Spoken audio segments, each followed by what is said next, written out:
Kauli hiyo imetolewa na mwenyekiti wa Chadema kanda ya Serengeti inayoundwa na mikoa mitatu ya Shinyanga, Simiyu na Mara, Bwana Lucas Ngoto, wakati akizungumza na waandishi wa habari baada ya kukamilika kikao cha siku 3 mfululizo kujadili na kupokea taarifa ya uchunguzi wa matokeo ya chaguzi mbalimbali zilizofanyika hapa nchini.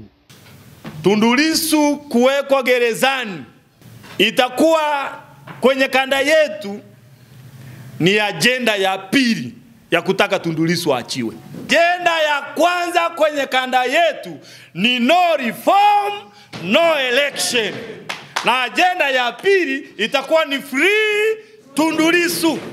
Kwa hiyo wasituondoe kwenye mstari wa no reform, no election. Tutaendelea na hayo madai hata kama wamemweka mwenyekiti wetu ndani. Nao baadhi ya wanachama wa Chadema kanda ya Serengeti wakakazia msimamo huo, huku mwenyekiti wa mkoa wa Mara akikabidhi ripoti ya uchunguzi wa matukio ya chaguzi ukiwemo uchaguzi wa serikali za mitaa wa mwaka 2024. Sisi Chadema mkoa wa Mara tume transform hii ripoti kutoka kwetu, sasa imefika kwenye kanda.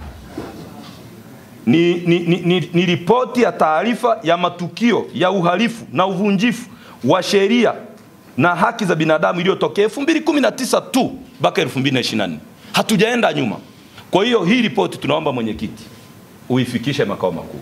Katika hatua nyingine, Chadema kanda ya Serengeti imetangaza makada zaidi ya 100 wa chama hicho kwenda kusikiliza kesi ya Tundu Lissu na kushinikiza aachiwe huru na serikali. Kwa misingi hiyo, sisi mkoa wa Simiyu tunaungana na mwenyekiti aliyepewa kesi ya uhaini. Tumeshapata maombi ya wananchi na wanachama.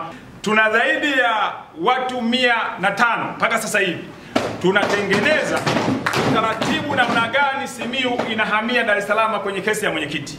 Nasema kwamba tunaungana na chama kwa kauli ya no reform, no election. Kutoka katika mkutano huu wa Chama cha Demokrasia na Maendeleo kanda ya Serengeti kilichofanyika hapa mkoani Shinyanga, mimi ni Frank Mshana, ITV.